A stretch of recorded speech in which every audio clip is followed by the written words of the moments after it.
اتنی بڑی ہماری جو پاپولیشن ہے اور اتنا بڑا ملک ہے، اس کے لیے ویکسین مہیا کرنا اور اس کو لوگوں تک لانا ایک چھوٹا قدم نہیں ہے، اور خصوصاً اس دور میں جب کہ ویکسین کی ڈیمانڈ جو ہے وہ اچھی خاصی زیادہ ہے۔ اسی وجہ سے حکومت کی تمام ایفرٹ کئی مہینے سے اس سلسلے میں بروئے کار لائی جا چکی ہے۔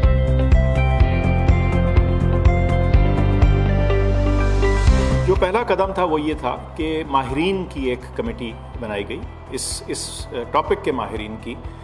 جن کو ٹاسک یہ دیا گیا، ان کو کام دیا گیا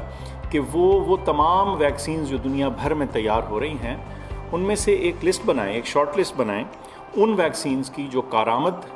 ہونے کے لائق ان کو نظر آ رہی ہیں۔ انہوں نے تمام جو ویکسین کینڈیڈیٹ تھے ان کو دیکھا، جو تقریباً 150 کے قریب تھے، 150 کے قریب ویکسین کینڈیڈیٹس تھیں۔ اس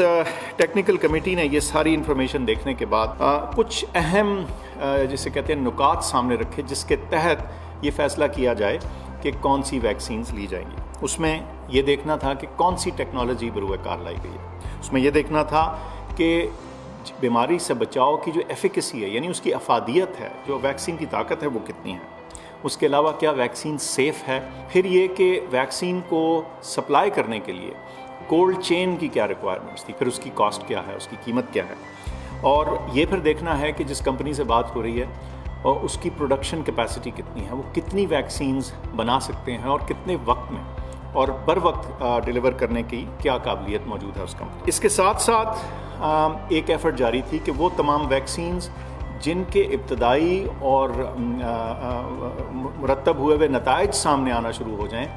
ان کو رجسٹر کیا جائے۔ تو آپ نے سنا دیکھا ہوگا کہ گزشتہ چند دنوں میں 2 ویکسینز ایسٹرازینیکا کی اور سائنوفارم کی جو ہیں وہ ڈریپ نے، جو ڈرگ ریگولیٹری اتھارٹی ہے پاکستان کی، انہوں نے ان کو اپروو کیا۔ سائنوفارم کی جو ویکسین ہے یہ وہ ہے جو آپ کئی ملکوں میں سن چکے ہیں، استعمال ہو رہی ہے، متحدہ عرب امارات میں استعمال ہوئی ہے، اور اس کی افادیت جو ہے وہ تقریباً 80% کے قریب ہے، کچھ ملکوں میں 85% تک بھی گئی ہے۔ تو یہ ایک سائنوفارم ہے۔ جو دوسری ویکسین جس کا ذکر میں نے کیا، کینسائنو، اس کے جو تیسرے مرحلے کے ٹرائل ہیں، فیز 3 ٹرائل، وہ پاکستان میں کنڈکٹ کیے جا رہے تھے اور وہ تقریباً اب ختم ہونے کو ہیں۔ اس کے علاوہ جو انٹرم انالیسس ہوتا ہے، جو ابتدائی نتائج ہوتے ہیں، اس کا جو اسٹیٹسٹیکل انالیسس ہوتا ہے وہ شروع ہو چکا ہے، اور ہمیں امید ہے کہ فروری کے شروع میں وہ ابتدائی نتائج سامنے آ جائیں گے، اور ہمیں انٹائٹلمنٹ ہے اس ویکسین کی تقریباً 20 ملین ڈوزز حاصل کرنے کی، بشرطے کہ جو نتائج ہیں وہ مثبت ہوں اور جو ویکسین ہے وہ کارآمد ثابت ہو نتائج کی روشنی میں۔ اس کے علاوہ ایک کوویکس فیسلٹی ہے۔ کوویکس فیسلٹی ایک طریقہ کار ہے جس میں اکٹھی پرچیز کی جاتی ہے ویکسین ایک کنسورشیم کے امبریلا میں، تاکہ اکٹھی خرید کر کے بہت سارے جو لو مڈل انکم کنٹریز ہیں ان کو فراہم کی جائے۔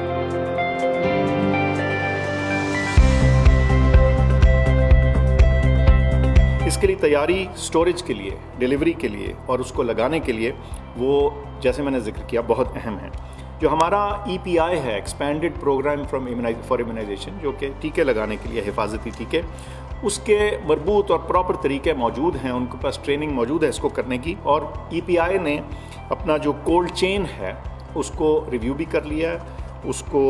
مضبوط بھی کر لیا ہے، اور وہ اس کو فردر ایکسپینڈ بھی کر سکتے ہیں، اور ہم اپنی تمام پاپولیشن تک ویکسین پہنچانے کے لیے کے قابل ہوں گے اور ہیں۔ اس کے علاوہ بہت اہم تھا کہ چونکہ یہ ویکسین بالغ لوگوں کو لگے گی، یہ بچوں کو نہیں لگتی، عام طور پہ تو اکثر حفاظتی ٹیکے بچوں کو لگتے ہیں، تو ہمیں تھوڑا سا اپنے انفارمیشن سسٹم کو اس کے ساتھ اپ گریڈ کرنے کی ضرورت تھی۔ تو اس سارے طریقہ کار کو ایک نظم و ضبط سے کرنے کے لیے ایک سافٹ ویئر ڈیولپ کیا گیا ہے، اور اس کو ٹریک کرنے کی تمام کیپیبلٹیز بنا لی گئی ہیں۔ ایک ریسورس مینجمنٹ سسٹم جو ہے ہمارے ہیلتھ کیئر ورکرز کو رجسٹر کرنے کے لیے، اس میں تقریباً 4 لاکھ سے زیادہ ورکر جو ہیں وہ انفرادی طور پہ رجسٹر ہو چکے ہیں، ان کے اپنے نام اور آئیڈینٹیفیکیشن کے ذریعے۔ اس کے ساتھ ساتھ ہمیں اپنی جو ہیومن ریسورس ہے اس کو ٹرین کرنے کی ضرورت تھی، ری ٹرین کرنے کی ضرورت تھی تاکہ وہ اس ویکسین جب یہ آتی ہے تو اس کو ایک منظم طریقے سے پاپولیشن تک پہنچایا جائے، تو ان کو بھی ان کی ٹریننگ شروع ہو چکی ہے۔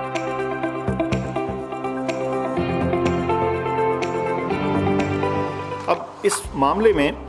عوام کو یہ کیسے مہیا ہوگی؟ یہ فیزز میں ہوگی۔ سب سے پہلے جو front line health care worker ہیں ان کو ہوگی، پھر فوراً اگلے مرحلے میں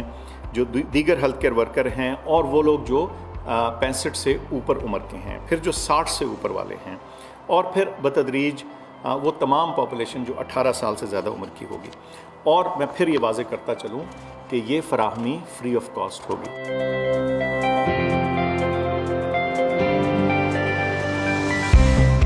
ہمیں پرائیویٹ سیکٹر یا for that matter provincial governments جو ہیں کسی پہ بار یا پابندی نہیں ہے کہ وہ نہیں پروکیور کر سکتے۔ ہم نے اس مرحلے کو، اس طریقہ کار کو آسان بنانے کے لیے رجسٹریشن کا پروسیس جو ہے اس کو ایکسپیڈائٹ کر دیا۔ 2 ڈریپ کے اپروول ہو چکے ہیں، اور اس طرح سے یہ چیز واضح ہو جائے گی کہ وہ کون سی ویکسینز ہیں جو کہ رجسٹریشن جن کی ہو چکی ہے، اور وہ دیگر جو پارٹیز ہیں اگر وہ پرائیویٹلی پروکیور کرنا چاہیں تو ان کے ذریعے بھی یہ آ پائے گی۔